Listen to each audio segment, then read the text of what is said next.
Hey, welcome to The Explainer. Today, we're going to tackle one of the biggest, most frustrating challenges you face in your early career, procrastination.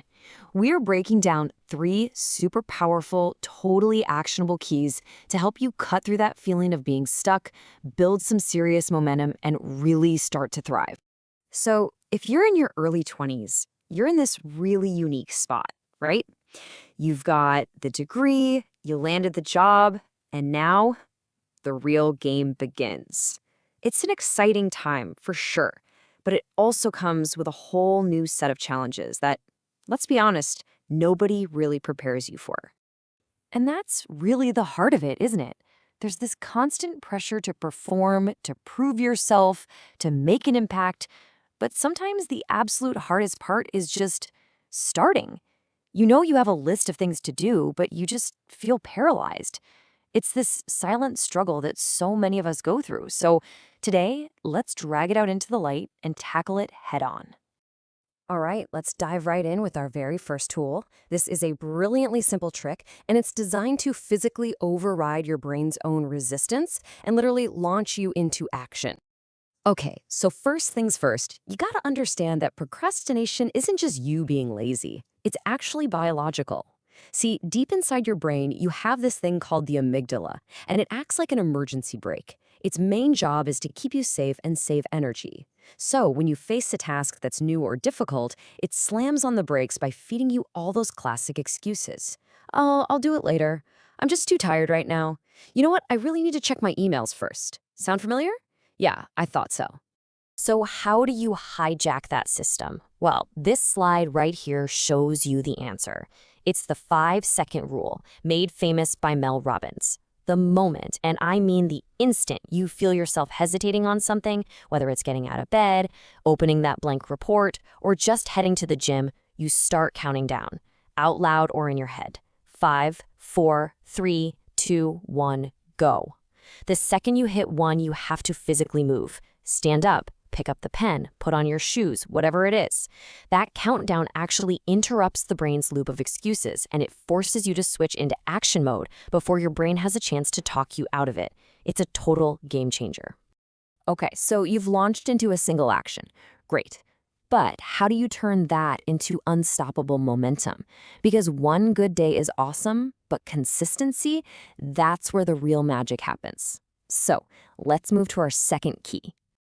This next technique actually comes from the legendary comedian Jerry Seinfeld. The whole principle behind his massive success is right here in this quote.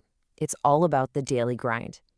But his method for making sure that daily action happens, well, that's all about building a rhythm, using a really powerful visual cue. And here's how simple it is. You get a big wall calendar, something you can't miss, something you have to see every single day.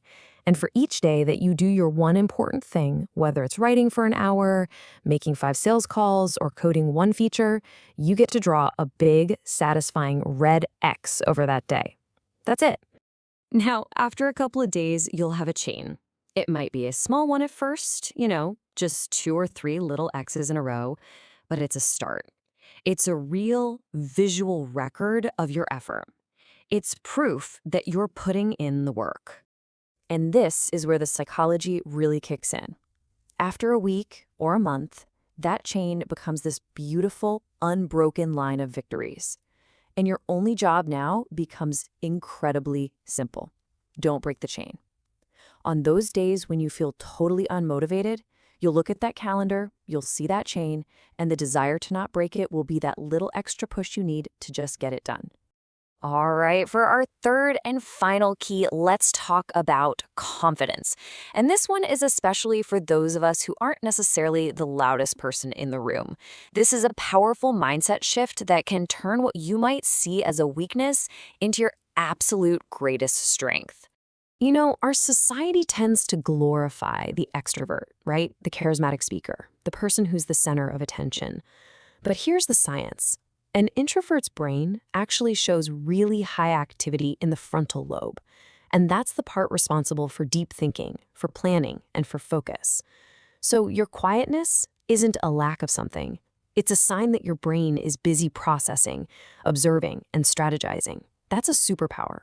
We're going to call this strategy ghost mode. Now, it's not about being invisible. It's about leveraging your quiet nature to build a unique and powerful presence. It's about creating an aura of what some people call dark confidence, that quiet, undeniable strength that just makes people take notice. So, how do you actually do this in the real world? Well, in meetings, don't feel pressured to talk just for the sake of talking.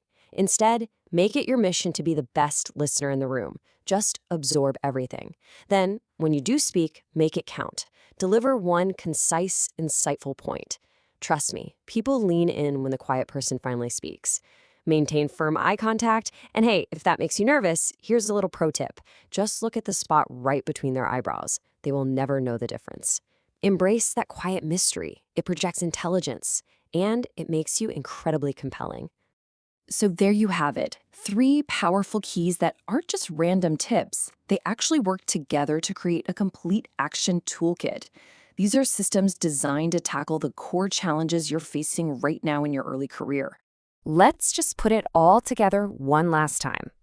The 5-second rule, that's your launch button for instant action whenever you feel stuck. The chain is your engine, the thing that builds sustained long-term momentum. And ghost mode, that's your strategy for projecting a quiet, powerful, and confident presence. See, each one serves a distinct, vital purpose in your toolkit. Look, these aren't just ideas to think about. They are tools ready to be used. Right now, you have 3 keys in your hand, and each one is capable of unlocking a different part of your potential. So the only question left is, which door are you going to unlock first?